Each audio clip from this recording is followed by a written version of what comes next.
가장 안전해야 할 학교, 그곳에 드리운 검은 그림자. 오늘은 대전에서 발생한 교내 강력범죄와 그 대처법에 대해 알아봅니다. 지난 2월에 40대 초등학교 교사가 학생을 해치는 아주 끔찍한 일이 일어났는데 어떻게 보시나요? 네, 끔찍한 사고였던 게 맞고요. 네. 어린이에 대한 보호, 어린이에 대한 관찰을 많이 하고 있었습니다. 등교할 때부터 녹색 어머니회에서 어린이 교통안전에 대한 지킴이를 해주고 있고요. 아버지회에서는 질서 유지를 하고 있습니다. 교통사고 같은 거에 대한 희생을 막기 위해서 드롭존을 만든다든지 전 국민이 어린이 보호를 위한 굉장히 노력들을 많이 하고 있습니다. 학생들이 일찍 학교에서 이제 하교를 하게 됐었을 때 문제점이 있다고 해서 어린이 돌봄 교실까지 이렇게 존재하는 상황인 거죠. 네. 촘촘하게 관리되고 있었다라고 저는 평가하고 있었는데 이번엔 선생님이 학생을 유예할 것이다라는 생각은 못 해봤던 거죠. 우리 어릴 때도 부모님 다음으로 선생님, 항상 우리를 지켜주는 존재였고 위험이 있어도 선생님한테만 가면 막 우리를 안전하게 해줄 것 같았는데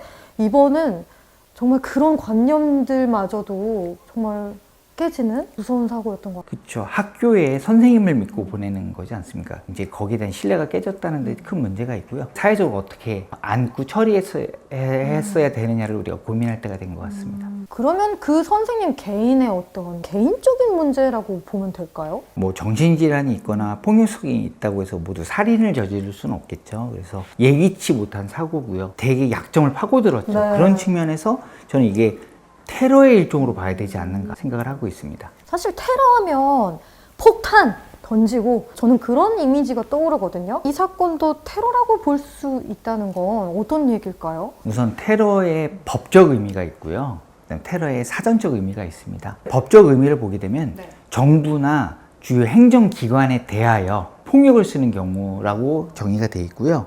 사전적 의미는 좀 더 넓습니다. 폭력을 사용해서 상대방에게 협박을 하거나 어떤 행동을 유도하는 것들을 이제 테러라고 하고 있는데요. 학교에서 지금 일어난 이 사건은 이게 결국은 전 국민과 학교라는 기관에 위협을 주게 된 사건이 됐기 때문에 우리가 이제 분류 체계로서는 테러로 봐야 될 심각한 사회적 재난이라고 얘기하고 싶다는 말씀입니다. 박사님은 일단 왜 이 사건이 발생했다고 보세요? 묻지마 폭행하고 연관지어서 생각해 볼 수 있을 것 같아요. 사실 피해자는 불분명하잖아요. 근데 목적은 분명하다고 얘기하고 있습니다. 장기간 소외 또는 고립된 사람. 그러다 보니까 자존감이 낮아지고 자신감이 떨어지게 그런 상태에서 사회적 약자를 찾아서 공격하게 되는 묻지마 폭행 같은 되게 유사한 패턴을 지금 갖다라고 생각을 하고 있습니다. 아이들을 가르치고 아이들을 보호해야 될 사람인데 근데 이제 감정적인 이해를 하자면 한두 끝도 없이 우리가 마음이 답답합니다. 맞아요. 하지만 그렇게 해서는 해결이 되지 않기 때문에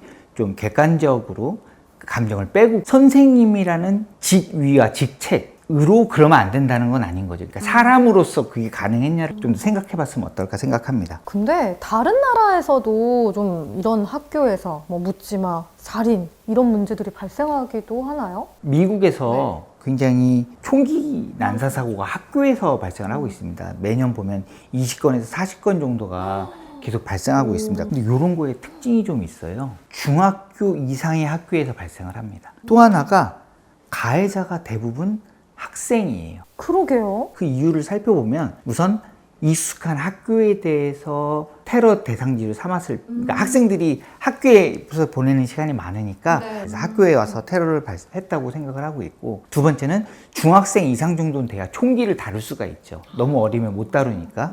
그러면 이렇게 총기 사고가 적지 않은 그런 나라, 미국 같은 경우에는 학교 차원에서 이런 대응 매뉴얼도 따로 있을까요? 그 미국의 같은 경우는 이제 국가안보부에서 이제 이런 그 슬로건을 만들었어요. Run, 뛰어라, hide, 숨어라. 그리고 마지막이 fight, 싸워라. 공격할 땐 우선 도망가는 게 가장 생존력을 높이는데 중요한 건 함께 도망가야 돼요. 같이 몰려가면 여러 사람이니까 나만 타겟이 되지 않으니까. 그래서 몰려서 이동해서 먼저 도망을 가고 그 다음에 숨습니다. 내가 있는 걸 숨기고 숨을 조이고 그 다음에 숨어 있는 게 되게 중요하고요. 마지막에 그럼에도 불구하고 내가 아주 위험한 상황에 닥쳐 있다라면 끝까지 싸워라 이거죠. 그러니까 여러 명이 같이 저항을 하면 이 사람을 제압할 수 있다. 그래서 우선은 경찰이 오기까지는 도망을 가다가 숨을 수 있는 곳이 있으면 숨고 그래도 안 되면 네. 어떻게든 내가 저항을 해라 라고 이제 얘기를 하고 있습니다. 미국 같은 경우는 그럴 것 같고 좀 다른 나라 경우는 어떨까요? 일본 사례가 조금 의미가 있다고 생각을 하는데 네. 문부과학성 가이드라인에 지금 학교 안전을 위한 위기관리 매뉴얼 작성 가이드라는 데 살펴보니까 흉기를 갖고 온 사람이 학교에 진입했었을 때 방송을 해서 피난 대피 지시를 합니다. 방송을 통해서.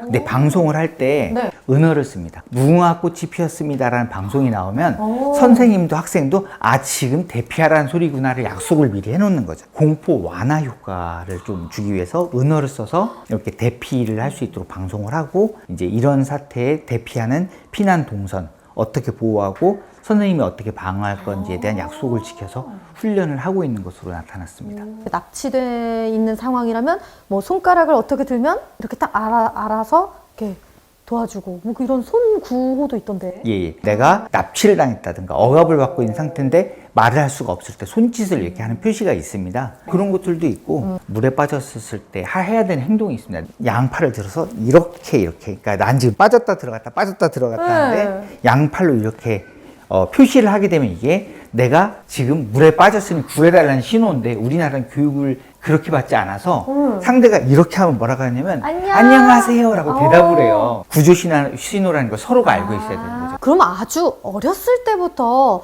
정말 공식적인 어떤 이런 구조라든지 재난 신호라든지 이런 거를 확실하게 좀 교육을 시켜야겠네요.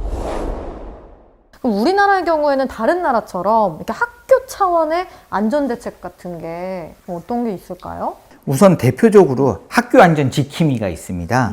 위험 상황에 대해 대처하고 있는데 그다음에 행정안전부가 2018년부터 안전보안관이라는 제도를 뒀습니다. 전직 형사님들도 계시고 어린이 안전이 필요한 때는 투입이 돼서 주변을 순찰하기도 하고 있습니다. 근데 CCTV도 사실 학교에 있잖아요. 근데 이런 제도들도 다 아이들의 안전을 지켜주는 장치 아닌가요? 전국의 CCTV 개수가 10만 대가 넘습니다. CCTV가 있으면 사고를 막을 수 있을 거다라는 기대를 하고 있는데 CCTV를 지켜볼 사람이 모자라요. CCTV를 건설하고 CCTV를 설치하는 예산은 따라서 운영하는데 CCTV를 관찰하고 모니터링할 인원에 대한 예산은 우리가 확보가 많이 안 돼 있는 거죠. 그래서 사고가 난 이후에 원인 규명 또는 용의자 특정으로는 쓰이고 있는데 현장에서의 대응으로는 우리의 생각한 다른 기능을 할 수 있는 것입니다. 근데 이렇게 안전대책들이 어쨌든 존재하지만 근데 그날 사고는 사실 막지를 못했는데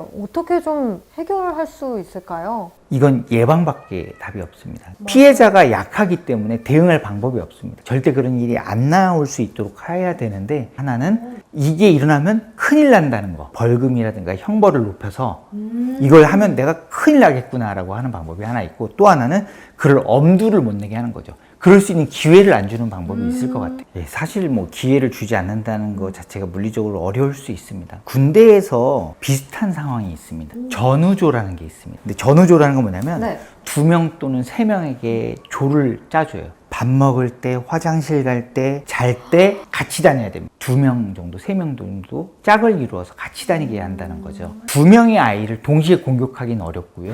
2명 중에서 1명이 공격을 당하면 다른 1명은 전화를 걸거나 신고를 할 수가 있고 도움을 요청할 수가 있는 거죠. 아이들이 홀로 노출되지 않도록 하는 방법을 한번 고려해 봤으면 좋겠다고 생각하고 있습니다. 이게 어린이에 대한 이런 테러나 폭력에 대해서만 방어할 것 같지는 않고요. 예를 들어 왕따, 따돌림, 교내 폭력 사건, 아이들 간의 문제도 있지 않습니까? 혼자 있는 상태에서 당하게 되면 말을 못하는 경우도 있고 피해에 대해서 어떤 그 받아들일 수 있는 피해 수준을 넘어서 자꾸 더 큰 위험으로 갈 수 있는데 짝꿍 같은 공동체를 만들어준다면 방어할 수 있는 기제가 좀 생기고 어른들에게 알려줄 수 있는 기회가 좀 늘어나지 않을까 생각하고 있습니다. 서로를 지켜보고 서로를 지켜주고 서로를 감시하는 그런 문화를 만들어주는 게 어떨까. 아이들이 함께 움직일 수 있는 그런 제도를 학교도 도와주고 또 사회도 도와주고 인정해주고 아이들도 그걸 만들고 이런 식으로 갔으면 어떨까라고 생각을 해봅니다.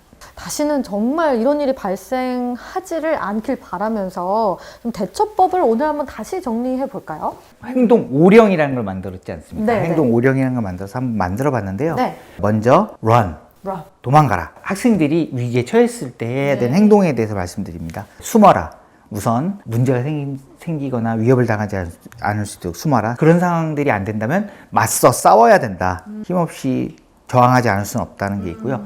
그 다음에 전화해야 됩니다. 연락해야 됩니다. 신고해야 됩니다. 마지막 5번째는 함께 해야 됩니다. 그러니까 혼자서 도망가고 혼자서 고립되지 말고 또 서로 신고를 해주고 대신 얘기해 줄 수 있는 이런 함께 움직이는 자세가 매우 필요하다고 생각합니다. 마지막에 투게더, 함께라는 게 굉장히 오늘 좀 마음에 더 남는 것 같아요. 오늘은 학교 내 이런 테러 대응법에 대한 이야기를 나눠봤는데 어떠셨나요, 박사님? 뭐 마지막 꼭 하고 싶은 얘기가 하나 있는데 이 사건에 대한 우려, 그다음에 이거에 대한 우리 사회의 궁금증과 질문을 통해서 정말 우리가 잊지 말아야 될 게 하나 있는데요. 이번 사태는 모방범죄에 노출이 돼 버렸습니다. 이게 알려짐 자체가 모방범죄에 노출이 된 거죠.